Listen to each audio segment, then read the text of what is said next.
The peaceful walls of Eichenwalde, nothing better than the bright color palette, fresh air breezing through, and the wonderful landscape that is outside. The chilly yet soothing snow of Volskaya Industries, there's nothing like it. Okay, I'm literally on a moon colony right now, I must be safe here, right? Right? Hello my mostly American viewers, how are you doing today? Oh, not so great I see, but welcome to my safe zone, that is this video. He won't hurt you here, don't worry. I see good things about Hitler also. Today, I would like to touch on a very recent topic that has surfaced among the Overwatch community, that is, the balancing problem with Sojourn. For those that don't know, Sojourn is one of the new heroes that came in with the Overwatch shopping update, and she's been the hot topic for practically everyone. Twitter, Reddit, crying streamers, and even YouTube videos like this one. So why is that, you might ask? Well, it all comes down to one thing: one-shotting. Nobody likes to die instantly in any video game. Not having a chance to even fight back or simply being left optionless because you play a certain character is no fun.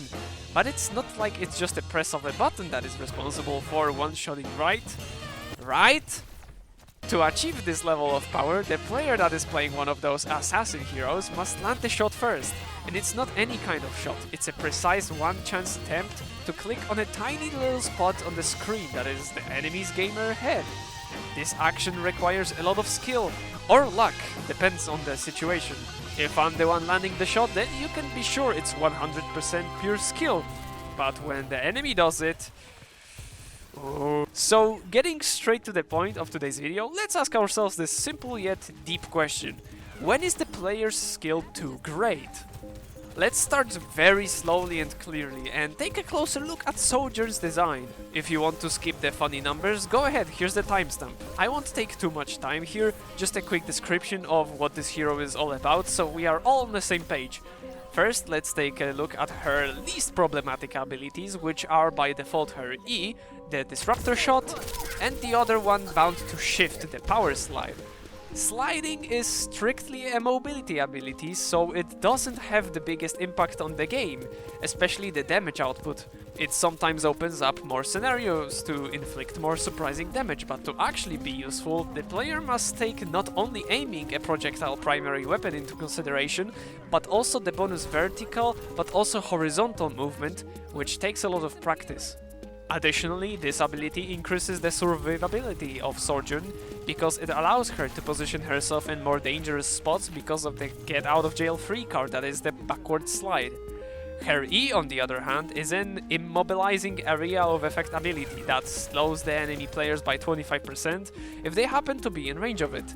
Plus it deals 51 damage per second and it lasts 4 seconds. It's definitely one of the most powerful crowd control abilities of all DPS heroes in the game, because you can't just simply ignore it, because it does actual lethal damage if you do so.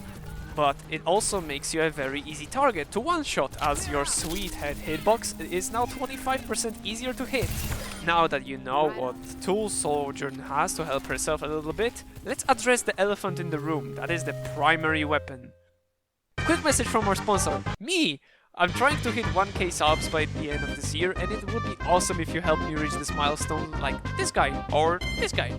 Thanks. Now back to the video. The primary fire isn't the issue here at all, it's the right-click ability, the railgun. The main reason why it has sparked so much attention over some time is because it can one-shot other DPS heroes with one press of a button. Of course, the railgun itself has to be charged in order to inflict this amount of damage, but her primary fire is, in my opinion, designed very smartly to make this easier. Not only can you charge your railgun by shooting enemies, but also shooting barriers, torp turrets, or even little Symmetra microwaves. And the high fire rate really helps too. But stupid tactics aside, should one-shotting be even allowed? It's not like Sojourn is the first to do it. We had Widowmaker since launch, and a lot of players were complaining about her too. And don't get me started on how unfair those playing against a lucky Hanzo feel like. Those two I mentioned, however, can be somewhat thrown into the snipers category, where yes, indeed, their potential to do damage is indeed very high, but in a close range combat, example a Winston dive, They are more than dead if left to a 1v1 situation. Sojourn though, as I mentioned before, unless you skip my very awesome and cool segment, has a get out of jail free card with her slide. And if that don't work, use additional Molotov that you have in your disposal. I have mentioned positioning a lot in this video so far, and there is a good reason for it. You see, it's not like Sojourn is stomping in lower elo ranked games or even in mid elo like Gold or Plat. The issue only appears in the top ranks such as Masters and above. Personally speaking, from my own experience, the more you know, huh? Higher elo games are way more organized, everyone knows what they are doing. If someone is in an odd spot on the map, chances are they aren't lost, but actually they know exactly where they want to be or to do something. And on top of that, they might as well communicate their mindset or strategy to their team. So why exactly is Sojourn so problematic for those players? She's fundamentally breaking the pillars of what players have been used to. They now have to keep an eye on an assassin-like DPS character who is capable of escaping out of most dangerous situations, but also someone who can create those insanely hard to counter scenarios simply by pressing Q.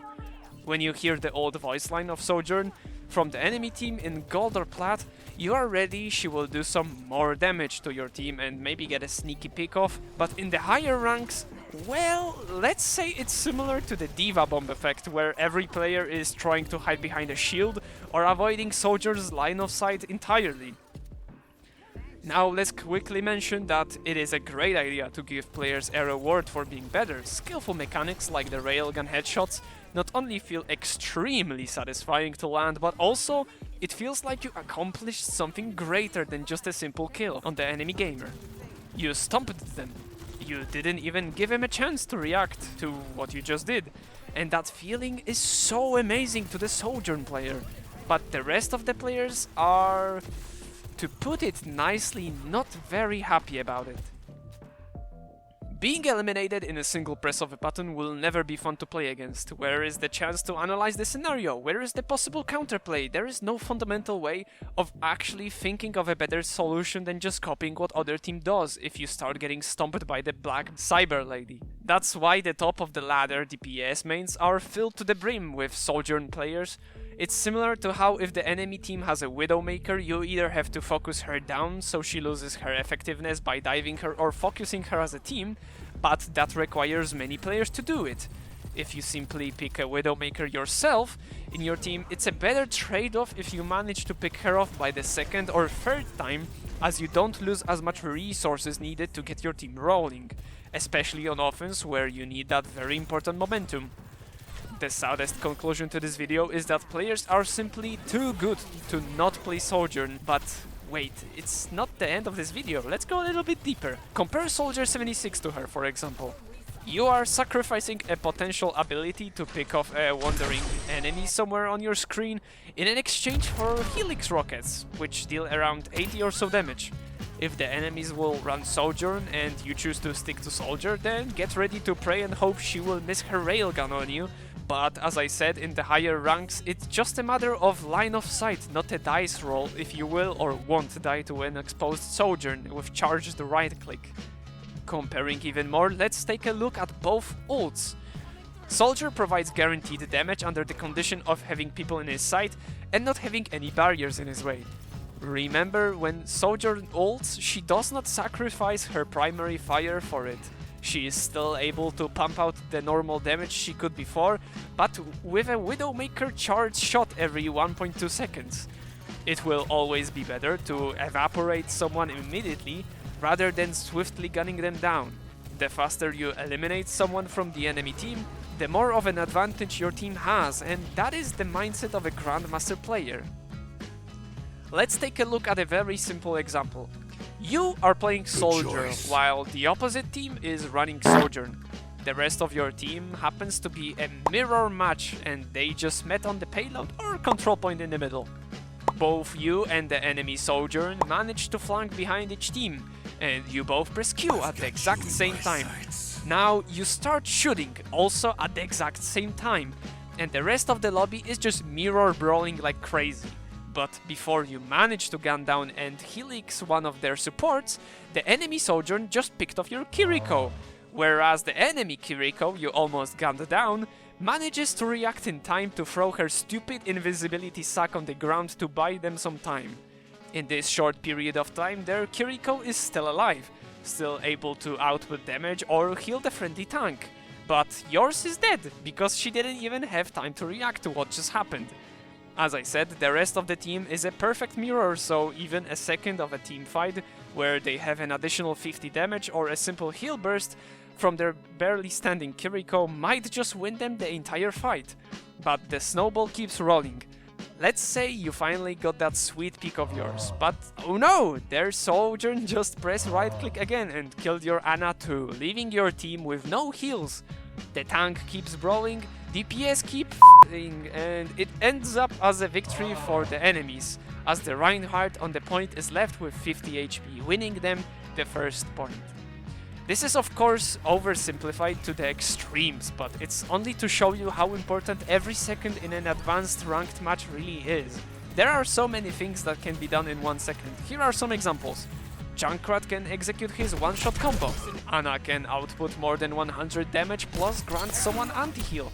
McCree can empty his entire magazine, Reaper can two-shot somebody, Wrecking Ball can travel through 1/3 of the entire map, and Winston can get to know your mother better, and many more. To actually conclude this video, it is a great idea to reward skilled players with granting them an ability to deal more damage through headshots or getting to know the mechanics of the game better. But at some points, creating a hero that has some very good potential rewards for playing good might just be a little too much. Similar to CSGO, in higher elo, players no longer aim just for the enemy hitboxes, they specifically aim for the head at all times, so giving them an option to pick a hero that can one-shot you with one press of a button and adding some silly movement mechanics to make this job even easier might just make someone uninstall their game. Thanks for watching. And just as I finish writing this script, the Lord has proven again that he is trying his best to make my life miserable, because apparently a new update just dropped where if you read the Sojourn's patch notes, they actually did nerf the railgun, so it barely doesn't one-shot light classes anymore.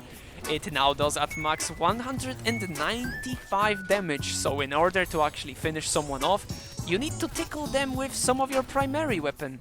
So they gave some time to react, and that's a good thing. I just had the need to include this segment here, but I'm pretty sure there will be some special snowflakes who will proudly post in the comments that I'm dumb for making this video because Blizzard is so great and listens to their community, blah blah blah. Here are some other great videos if you found this one appealing, and if you really enjoyed your stay here, make sure to click some funny buttons under this video to make my life a little better. Once again, thank you for your attention and hopefully see you in the next one.